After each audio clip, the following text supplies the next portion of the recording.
Hey guys, welcome back to my channel. आप सुन रहे थे मेरे साथ लव यू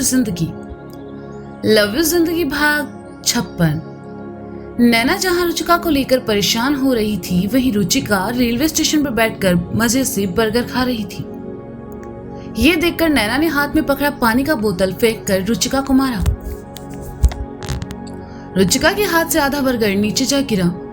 उसने हैरानी से देखा तो नैना को देखकर हताश होकर कहा, तुमने मेरा बर्गर गिरा दिया। बर्गर की बच्ची तेरी तो मैं कमीनी, तेरे चक्कर में मैं कितना परेशान होकर यहाँ आई हूँ और तू मजे से बर्गर खा रही है। तुझे तो मैं। कहते हुए नैना रुचिका की तरफ आई और उसे 3-4 मुक्के जड़ दिए। नैना छोड़ो, उसे क्या कर रही हो? अवी ने बीच बचाव करते हुए कहा, मैं पागल हूं जो इतनी दूर तुम्हारे लिए यहाँ आई हूं। नैना ने बिफरते हुए कहा, नैना ये पब्लिक प्लेस है, हम लोग बाहर चलकर बात करते हैं। कहते हुए अभी नैना और रुचिका दोनों को बाहर ले आया। तीनों स्टेशन के पास के ही एक रेस्टोरेंट में आए। अभी ने अपने और रुचिका के लिए कॉफी और नैना के लिए चाय ऑर्डर कर दी। तीनों खामोश थे और नैना पिछले 5 मिनट से बस रुचिका को घूरे जा रही थी। रुचिका ने देखा तो थोड़ा असहज होते हुए कहा, मुझे ऐसे घूरना बंद करो प्लीज। सबसे पहले तो तुम मुझे ये बताओ कि ये सब चल क्या रहा है। तुम्हारे और मोंटी के बीच झगड़ा होगा तो क्या तुम ऐसे घर छोड़कर कहीं भी चली जाओगी? तुम्हें पता भी है कितने लोग तुम्हारी वजह से परेशान हो रहे हैं। नैना ने गुस्से से कहा, किसी को मेरी परवाह नहीं है नैना।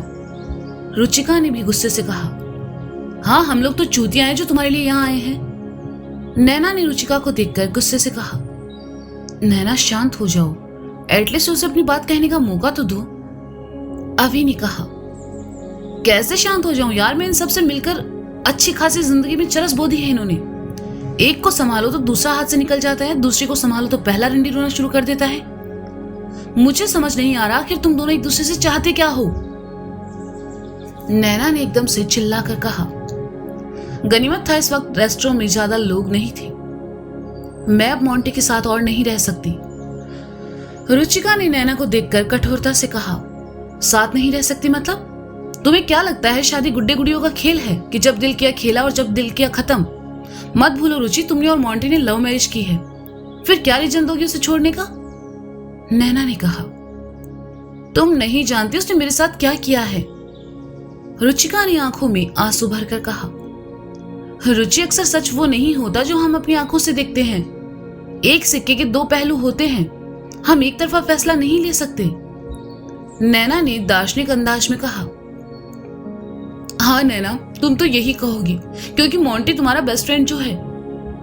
रुचिका ने आहत भरे स्वर में कहा तो नैना खामोशी से उसकी तरफ देखने लगी। नैना को खामोश देखकर अवी ने रुचि की तरफ पलटकर कहा, रुचि क्या हुआ बताओ मुझे, हो सकता है तुम दोनों के बीच कोई मिसअंडरस्टैंडिंग हो। रुचिका ने अवी को सारी बात बता दी, जिसे सुनते हुए अवी के चेहरे पर कई भाव आए और गए। माला को लेकर अवी को पहले से शक था कि वह मोंटी और रुचिका के बीच दूरियां लाएगी, लेकिन यह सब इतनी जल्दी होगा अवी ने बिल्कुल नहीं सोचा था। रुचि तुम श्योर हो उन दोनों के बीच? अवी कहते कहते रुक गया। मैंने खुद अपनी आंखों से उन दोनों को मॉल के बाहर साथ देखा था और आज तो मैंने उन्हें रंगे हाथ पकड़ा था। मोंटी ने मुझे धोखा दिया, उसने उस माला के लिए मेरे साथ। कहते कहते रुचिका रोने लगी। नैना ने सब डिटेल में सुना तो उसका सर घूम गया। उसे मोंटी पर इतना गुस्सा आ रहा था कि अगर वह उसके सामने होता तो नैना उसका सर फोड़ देती। रुचिका को रोते देखकर अभी उसे चुप करवाने लगा। वेटर चाय और कॉफी रखकर चला गया। अभी ने एक कप रुचिका की तरफ बढ़ाते हुए कहा, लो कॉफी पियो। नैना ने अपनी चाय उठाई और जैसे ही घूंट भरा उसका मुंह बन गया। नैना अपनी कुर्सी से उठी और चाय का कप लिए काउंटर की ओर चली आई। उसने काउंटर पर बैठे लड़के से पूछा, ये क्या है?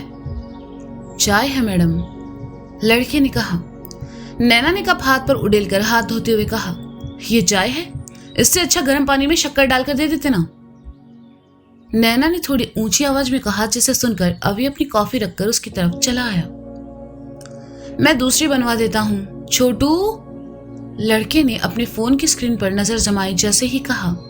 नैना ने खाली कप काउंटर पर रखते हुए कहा, बाबू सोना से फुर्सत मिले तब ना, सबके सब बस इस रिलेशनशिप में घुसे पड़े हैं। रिलेशनशिप में घुसने का नतीजा वो होता है वैसा।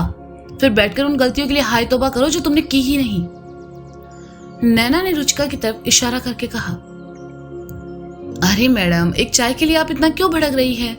मैं दूसरी बनवा देता हूं ना। छोटू, लड़के ने फिर फोन में नजरें गड़ाए हुए कहा। छोटू, इस मनोस आदमी के मुंह पर एक जग पानी मारो तो इसको होश आए। अबे इधर देखो साले, जब चाय के पैसे पूरे लिए हैं तो जी पानी क्यों थमा दिया हाथ में? नैना ने काउंटर पर पड़े रिसीवर को उठाकर जोर से पटकते हुए कहा तो लड़के ने फोन से नजरें उठाई और नैना को देखा। नैना को गुस्से में देखकर लड़के ने झेपते हुए फोन जेब में रख लिया और मुस्कुरा दिया। एक तो नैना पहले से उसकी वजह से गुस्से में थी, ऊपर से उसे मुस्कुराते देखकर वह और चिढ़ गई। नैना जैसे ही लड़के की तरफ लपकी, अवी ने आकर नैना को कमर से उठाया और बाहर ले जाते हुए कहा, सॉरी ब्रो, ये अभी थोड़ा टेंशन में है। पड़ोसी, कहाँ ले जा रहे हो मुझे? छोड़ो, नैना ने अवी की बाहों में मचलते हुए कहा। रुचिका ने भी अपनी कॉफी रखी और काउंटर पर आकर बिल चुकाते हुए कहा, सॉरी भैया, वो थोड़ा परेशान है इसलिए उसने। इट्स ओके मैडम, वैसे वो बहुत गुस्से वाली है, उनसे दूर ही रहना आप। लड़के ने दबी आवाज में कहा तो रुचिका उसे घूरने लगी और फिर वहां से चली गई। पड़ोसी, क्या है ये सब? तुम मुझे वहां से क्यों ले आए? मैं उसका मुंह तोड़ने वाली थी। नैना ने गुस्से से बिफरते हुए कहा। हाँ, तोड़ दो, सबका मुंह तोड़ दो। बहुत बड़ी गुंडी हो ना तुम, जो जब देखो तब किसी ना किसी को मारने पीटने पर उतारू हो जाती हो। नहीं पसंद आई चाय तो दूसरी मंगवा लेते, उस पर चिल्लाने की क्या जरूरत थी? नैना, हर जगह गुस्सा और झगड़ा काम नहीं आता, इस बात को समझो तुम। अवी ने नैना पर गुस्सा होते हुए कहा, मैं तुम्हारी तरह आदर्शवादी नहीं हूं, ना ही मैं मम्मा बॉय हूं। जो जैसा है उसको उसी भाषा में समझाना आता है मुझे, और मैं करूंगी। नैना ने भी गुस्सा होते हुए कहा। नैना, रुचिका और अवी तीनों वहां खड़े थे। वह रुचिका किसी को समझाती इससे पहले ही अवी ने कहा, ऐसा है तो फिर जिसका गुस्सा है उस पर जाकर निकालो, अपने ईगो के लिए दूसरों को नीचा मत दिखाओ। अवी की बात सुनकर नैना की आंखों के सामने एकदम से मोंटी का चेहरा आ गया। नैना की आंखें सिकुड़ गई और खून उबाल मारने लगा, क्योंकि ये जो कुछ भी हो रहा था उसमें सबसे बड़ी गलती मोंटी की थी। उसने अवी की ओर देखा और कहा, तो फिर चलो। नैना ने वहां से गुजरते हुए ऑटो को रुकवाया और अवी रुचिका की तरफ बैठते हुए कहा, बैठो। नैना, हम लोग कहाँ जा रहे हैं? रुचिका ने परेशानी भरे स्वर में कहा। रुचि, चुपचाप आकर बैठ, इस वक्त मेरा दिमाग बहुत गर्म है। अगर तूने कोई सवाल जवाब किया तो मैं तेरा मुंह तोड़ दूंगी, और तुम्हारा भी। कहते हुए नैना ने अवी की तरफ देखा। नैना को गुस्से में देखकर दोनों चुपचाप ऑटो में आ बैठे। पीछे जगह नहीं थी, इसलिए नैना ने आगे बैठे ऑटो चालक से कहा, दादा खिसको, आप यहां बैठेंगे? ऑटो चालक ने हैरानी से पूछा, कहीं जेट लगते हो हमारे? अम्मा किसको यार, एक ही तो जिंदगी है, उसमें भी पहले से एल लगे पड़े हैं और तुमको बकैती अलग से करनी है। अब चलो भी का मुहूर्त निकलवाएं। नैना ने ऑटो चालक के बगल में बैठते हुए कहा। गुस्से और परेशानी में अक्सर नैना की टोन चेंज हो जाती थी, जिसका असर उसकी बातों में साफ झलकता था। नैना आगे बैठी थी और पीछे बैठे अवी रुचिका एक दूसरे को देखकर मन ही मन ये दुआ कर रहे थे कि नैना बस शांत हो जाए। आशीर्वाद अपार्टमेंट, दिल्ली। शाम में सार्थक और मिस्टर शर्मा साथ साथ घर आए। जैसे ही दोनों घर में दाखिल हुए, खाने की खुशबू ने उनका ध्यान अपनी तरफ खींचा। क्या बात है मिस्टर शर्मा, आज कुछ खास है क्या? मिस्टर शर्मा ने हॉल की तरफ आते हुए कहा, जहां मिसेस शर्मा बैठी थी। शीतल किचन में खाना बना रही थी। सार्थक भी जूते निकालकर हॉल की तरफ चला आया और कहा, हाँ मम्मी, आज खाने में कुछ स्पेशल बना है क्या? कहीं आपके रिश्तेदार तो नहीं आ रहे, या फिर आपकी अपार्टमेंट वाली सहेलियां? अरे भाड़ में जाए मेरे रिश्तेदार और अपार्टमेंट की सहेलियां, मिसेस शर्मा ने डाइनिंग की तरफ आते हुए कहा। मिसेस शर्मा की बात सुनकर मिस्टर शर्मा और सार्थक हैरानी से एक दूसरे को देखने लगे। तो मिसेस शर्मा ने आगे कहा, बल्कि आज का खाना तो मैंने और शीतल ने मिलकर बनाया है अपने परिवार के लिए। क्या बात है मम्मी, ये चमत्कार कैसे हुआ? मतलब सास बहू में इतना प्यार? सार्थक ने डाइनिंग टेबल की कुर्सी खिसकाकर बैठते हुए कहा, क्योंकि खाने की खुशबू से ही उसके मुंह में पानी आने लगा था। देखा माँ, हमारे प्यार में सिर्फ अपार्टमेंट के लोग ही नहीं, घर के लोग भी जलने लगे हैं। शीतल ने किचन से बाहर आते हुए कहा तो सार्थक मुस्कुरा उठा। कोई जले या ना जले, पर आज मुझे ये घर घर जैसा लग रहा है। आज से पहले इतना सुकून तो मुझे इस घर में कभी नहीं दिखा। मिस्टर शर्मा ने भी कुर्सी पर बैठते हुए कहा, क्या मतलब है आपका? इतने साल आपने इस घर में ऐसे ही बिता लिए? मिसेस शर्मा ने झूठ मूठ कर नाराज होते हुए कहा तो मिस्टर शर्मा ने उनका हाथ पकड़कर उन्हें पास पड़ी कुर्सी पर बैठाते हुए कहा, अरे मिस्टर शर्मा, आपके बिना ये घर घर थोड़ी है। अब जल्दी से खाना परोसिए, भूख से हमारी जान निकली जा रही है। मिसेस शर्मा मुस्कुराई और खाना परोसने लगी।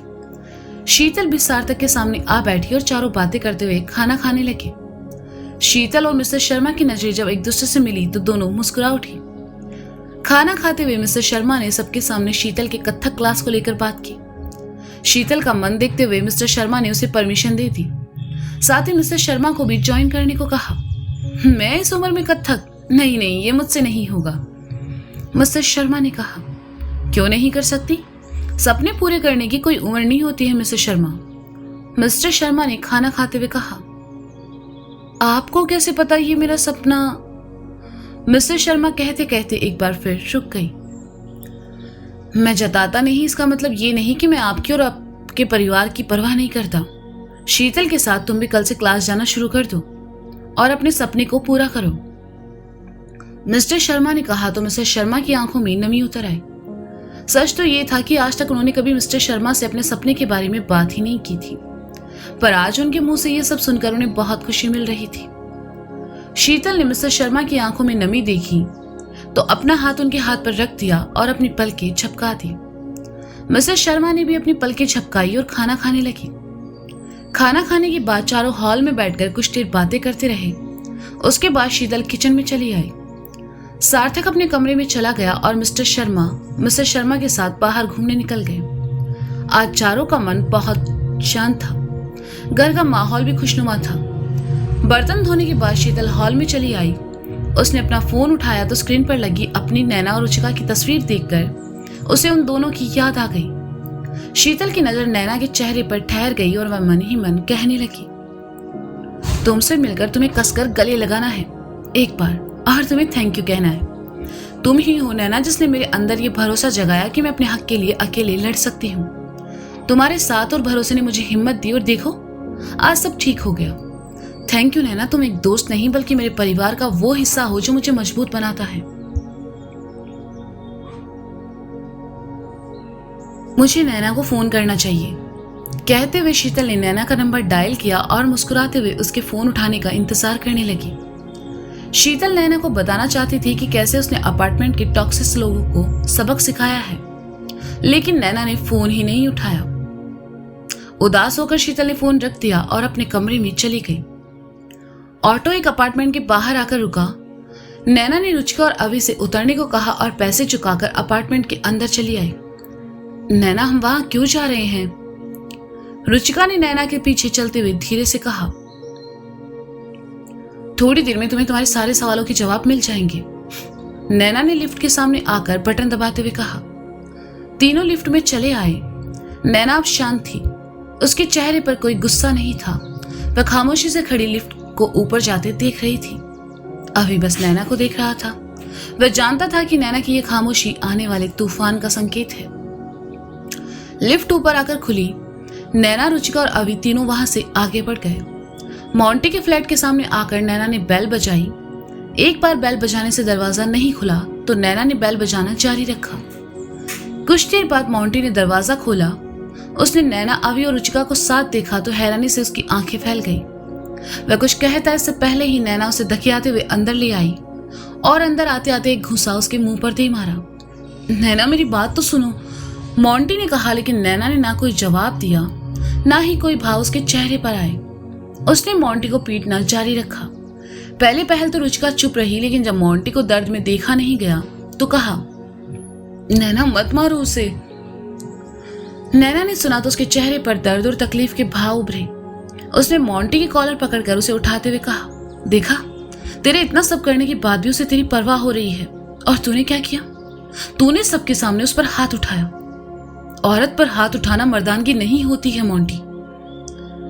नैना की बात सुनकर मोंटी को एहसास हुआ कि उसने रुचिका पर हाथ उठाकर गलती की थी। उसने रुचिका की तरफ देखा तो पाया रुचिका की आंखों में आंसू भरे हुए थे।